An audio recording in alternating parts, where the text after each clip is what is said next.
local é um instrumento de gestão que fundamenta e orienta ações de política pública por um determinado período de tempo. Apesar do plano ter uma vigência específica, normalmente de 4 anos, ele é muito importante para o desenvolvimento de políticas de longo prazo. Quando se fala em um plano estadual ou municipal para refugiados e imigrantes, é importante que se pense num plano intersetorial, que reúne ações de diferentes pastas, de diferentes temas, como saúde, educação, trabalho, cultura, assistência social, em um mesmo plano, com o objetivo de dar uma resposta integral aos direitos dessa população.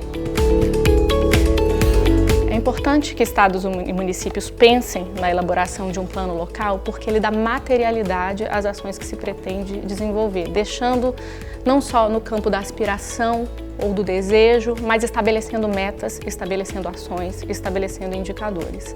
É importante também porque a própria elaboração do plano fortalece a rede local de proteção de organizações da sociedade civil, organizações de refugiados e imigrantes que necessariamente precisam participar da elaboração desse documento. E, finalmente, todo o plano tem em si uma estrutura de monitoramento que acompanha as ações e, eventualmente, as corrige.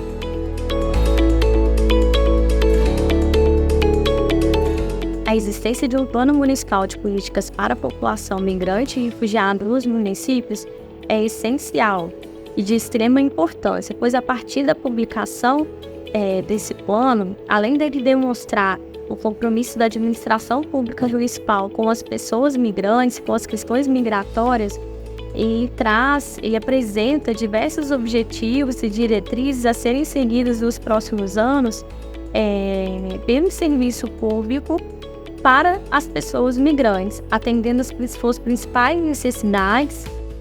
Mas acho que o ponto central em que está a importância de um plano de políticas para refugiados e imigrantes está na implementação. Eu acho que é uma das etapas que a gente pensa que são mais desafiadoras quando a gente olha para esse estudo. Por quê? Porque um dos grandes desafios da implementação é o trabalho intersetorial.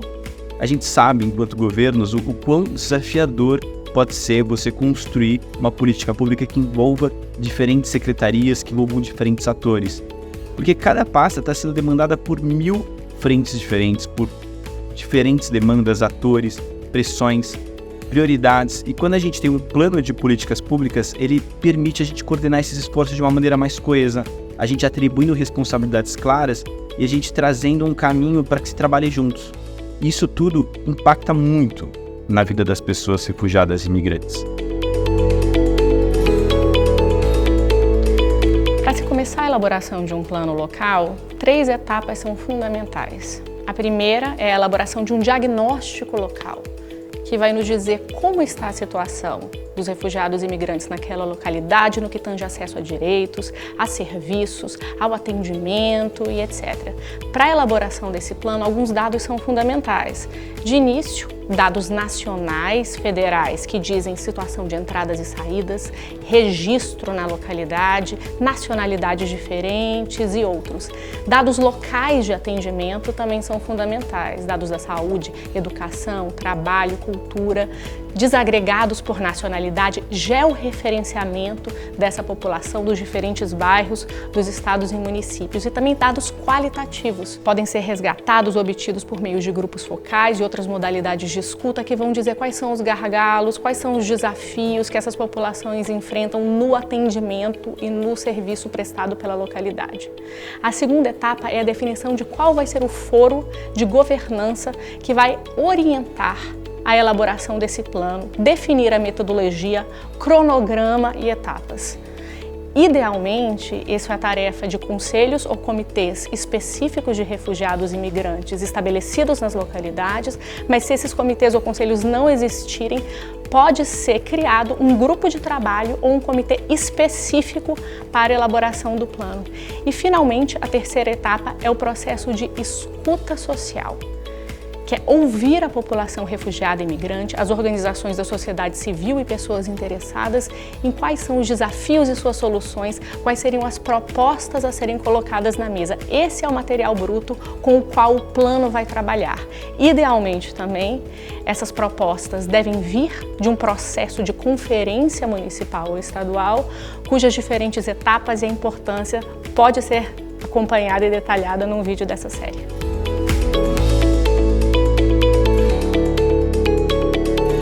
Um plano local começa por eixos temáticos, que são os grandes temas em que ele está organizado, como saúde, educação, combate à xenofobia, cultura, etc. Dentro de cada eixo temático você tem objetivos estratégicos, que nos diz a direção estratégica, a direção que se busca atingir com as ações que vão ser propostas. Tem ações, que são as tarefas objetivas a serem cumpridas. Tem as metas, que são o desempenho que se precisa alcançar. Indicadores, que é como se vai medir a forma que aquela meta foi ou não atingida. Responsáveis, que é quem vai executar a ação. Em algumas situações também tem a linha de base, que nos dá o contexto atual de como está aquela atividade antes do atingimento da meta, para que as duas realidades possam ser comparadas. É muito importante que um plano esteja alinhado com as principais peças orçamentárias e de planejamento aprovadas por um município ou estado. São 3 os principais: o PPA, Plano Plurianual, aprovado a cada 4 anos, no início da gestão municipal ou estadual, que traz quais são os projetos que vão ser desenvolvidos. O segundo, a Lei de Diretrizes Orçamentárias, LDO, aprovada anualmente, que prioriza quais são os projetos que terão orçamento para aquele ano, e finalmente a LOA, Lei Orçamentária Anual, que trata da execução dos projetos que foram planejados no PPA e priorizados pela LDO. Com um texto do plano em mãos, recomenda-se que ele passe por uma consulta pública, que aí dá-se a oportunidade a refugiados e imigrantes, organizações da sociedade civil que participaram para fazer contribuições a esse texto.